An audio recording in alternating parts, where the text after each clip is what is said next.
এক ব্যক্তি খুব তার শখ যে তিনি সাহাবীদের মতো নামাজ পড়া শিখবেন। কথা বুঝতে পারছেন? সাহাবীদের মতো নামাজ শিখবেন। তো একজন বরেণ্য আলেমের কাছে এসেছেন, এসে বলছেন যে আমাকে সাহাবীদের মতো নামাজ শিখিয়ে দেন। তখন সেই আলেম আরেকজন আলেমের সন্ধান দিয়েছেন যে তুমি তার কাছে যাও, তিনি শেখাবেন। তো সেই ব্যক্তি একটু অবাক হয়েছেন, কারণ যাকে প্রশ্ন করেছিলেন তিনি অনেক বড় মুহাদ্দিস, আর যার কাছে পাঠানো হচ্ছে তিনি অত বড় মুহাদ্দিস নন, কিন্তু আবেদ, আমল করেন। তাকে গিয়ে বলছেন উনি আমাকে পাঠিয়েছেন সাহাবীওয়ালা নামাজ শিখিয়ে দেন। তখন তিনি বলছেন ঠিক আছে, সুন্দর করে ওযু করে আসো, সুন্দর করে ওযু করে আসো। ওযু করার সময় খালি খেয়াল রাখবা যে আমি ওযু করছি শুধু আল্লাহর সন্তুষ্টির জন্য। কি খেয়াল রাখবেন? ওযু করছি শুধু আল্লাহকে রাজি খুশি করার জন্য ওযু করছে, আর কোনো উদ্দেশ্য নাই আমার।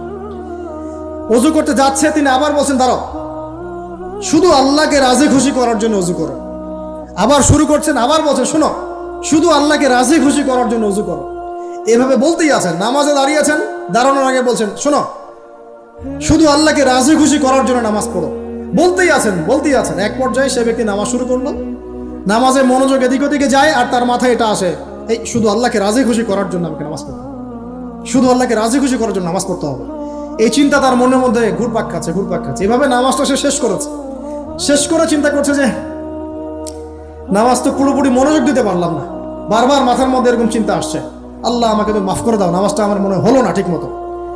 তখন সে ফিরে এসে তার সে ওস্তাদকে বলছেন আমার তো নামাজ এরকম করে পড়লাম, কিন্তু শেষমেশ মনে হলো যে নামাজটা হয়তো কবুল হয় নাই, আল্লাহর কাছে খুব মাফ চাইলাম, আল্লাহ আমাকে মাফ করে দাও, নামাজটা মনে হলো না।